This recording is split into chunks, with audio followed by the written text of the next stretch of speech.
నేను ఇప్పటి వరకు ఏ విధంగా ఉన్నా నేను మారాలనే తలంపు నీలోకి వస్తే నువ్వు ధన్యుడివై ఉన్నావు. ఇప్పటి వరకు నేను ఇలా ఉన్నా అని నీకు తెలుసు. నువ్వు ఎవరి బిడ్డగా ఉన్నావో, సాతాను బిడ్డగా ఉన్నావో, లేదా దేవుడి బిడ్డగా ఎలాగున్నావో నీకు అందరికీ తెలుసు.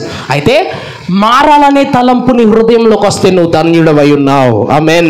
దేవుడు చెప్తున్నాడు, సయాన దేవుడు మాట్లాడు చూడండి, నీలో ఏ చెత్త ఉన్నా, నీ హృదయంలో ఏ పెంట లాంటి స్వభావం ఉన్నా, నీ హృదయంలో ఏ చెడు గుణం ఉన్నా, నీ హృదయంలో ఎటువంటి స్వభావం, నీచ స్వభావం ఉన్నా, నువ్వెంతటి కోపిష్టివైనా, నువ్వెంతటి దౌర్భాగ్యుడివైనా, నీ గుణం ఎలాంటిదైనా, ఒకడికి పెట్టే గుణం లేకపోయినా, నువ్వు ఎలాంటి స్వభావం కలిగిన వాడవైనా, నువ్వు నీచుడువైనా, దుర్మార్గుడువైనా, ఎలాంటి వాడవైనా, నీలో ఉన్న చెడుతనాన్ని వేరులతో సహా పైకి పడేయాలి. ఆ చిన్న వేరున్న ఆ గుణం ఏం చేస్తుందంటే మరలా తిరిగి పాగేస్తుంది. నీలో చిన్న పాపం ఉన్నా ఆ పాపం మరలా పెరిగి పెరిగి పెరిగి పెద్దదవుతుంది. కానీ ఆ వేరులతో సహా నువ్వు పెరిగితేనే దానికి విమోచన.